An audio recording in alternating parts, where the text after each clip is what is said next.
When you become fully aware of the present moment and let go of your thoughts, you may be surprised to discover how many things you believe to be true are actually just mental constructs.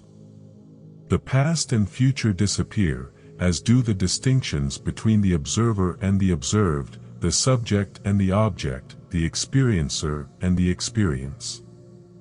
These are all concepts that exist only in our minds. By quieting the mind and letting go of these ideas, we can experience an eternal present moment without any expectations or obligations. If we take a break from our thoughts and clear our minds, we can gain a childlike perspective on the world. This perspective can be useful as adults. Babies can't do much with this perspective because they are limited by their physical abilities and can only practice contemplation. They can't communicate what they experience to others. However, as adults, we can try to recapture this perspective and understand how babies feel. According to Freud, babies have an oceanic experience where they feel completely connected to everything around them. They can't distinguish between themselves and the universe. If we were to experience this as adults, we might feel scared and question who is in control of what happens next.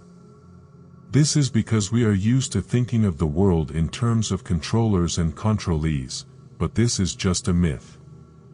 By letting go of our preconceived notions and mental constructs, we can free ourselves from the limitations of our own minds and experience the world in a more direct and intuitive way. This can lead to a sense of liberation and a deep connection to the present moment. However, this is easier said than done. Our minds are constantly racing, and it takes effort and practice to quiet the constant chatter and tune into the present moment. One way to cultivate this childlike perspective is through meditation and mindfulness practices. By focusing on the breath and being fully present in the moment, we can quiet our minds and cultivate a sense of calm and clarity. With practice, this can become a natural state of being, and we can learn to approach the world with a childlike sense of wonder and curiosity. Of course, this doesn't mean that we should abandon all of our adult responsibilities and obligations. But by learning to let go of our mental constructs and tune into the present moment, we can approach these responsibilities with a greater sense of clarity and purpose. We can learn to live more fully and authentically, and cultivate a deep sense of connection to the world around us. The truth is that you already are divine, and this statement holds significant meaning, although it is difficult to define further with words. Philosophers often hear such statements and are quick to ask, "What do you mean by that?" because they are more interested in continuing their word games than experiencing the truth. They fail to see that these statements are ultimate, and cannot be expressed with words because they transcend language. Words only have meaning because they are symbols that represent something else. Stars, trees, and mountains have no meaning in and of themselves. Music, on the other hand, does not need a meaning to be beautiful. Only bad music has meaning, while classical music can be appreciated by simply observing its patterns and complexity. To truly understand the divine nature of all things, one must go beyond words and concepts, and simply experience the present moment without expectations or obligations. Only then can one fully realize the truth that you are it.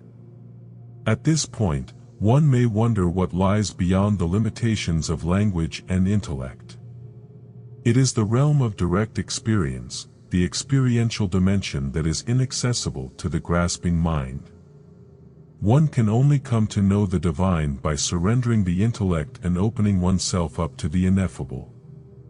Many spiritual traditions offer practices that help in this process of surrender and openness. Some involve prayer, others meditation, and others selfless service. Regardless of the method, they all share a common goal of quieting the mind and letting go of the ego's grip. As one continues on the spiritual path, one may encounter moments of profound insight and realization. These moments may not be permanent, but they can provide glimpses into the nature of reality that transcend the limitations of language and intellect. These glimpses are like windows into the divine, and they can inspire and motivate us on our journey towards greater understanding and realization. In the end, the quest for spiritual realization is not about acquiring more knowledge or accumulating more experiences. It is about letting go of all that we think we know and opening ourselves up to the mystery and wonder of life. It is about discovering the divine within ourselves and all that exists. And it is about living in a way that honors and expresses that divine essence in every moment of our lives. So, where are you now? Of course, you are still yourself, you always have been. However, realizing that you are the essence of existence is uncomfortable because it cannot be grasped. I have come to the realization that whatever I am, it is not just within my mind, but it is also outside of me. Yet, no matter what it is, I cannot obtain it. This realization can cause feelings of anxiety, unease, and trauma. Shankara, the great Hindu commentator on the Upanishads, who was a master of the non-dualistic doctrine of the universe, explained this feeling. He said, "That which knows, which is in all beings, the knower, is never an object of its own knowledge." Therefore, anyone who is seeking the ultimate experience, the vision of God, or liberation can be easily persuaded by any guru who claims to have a method to obtain it.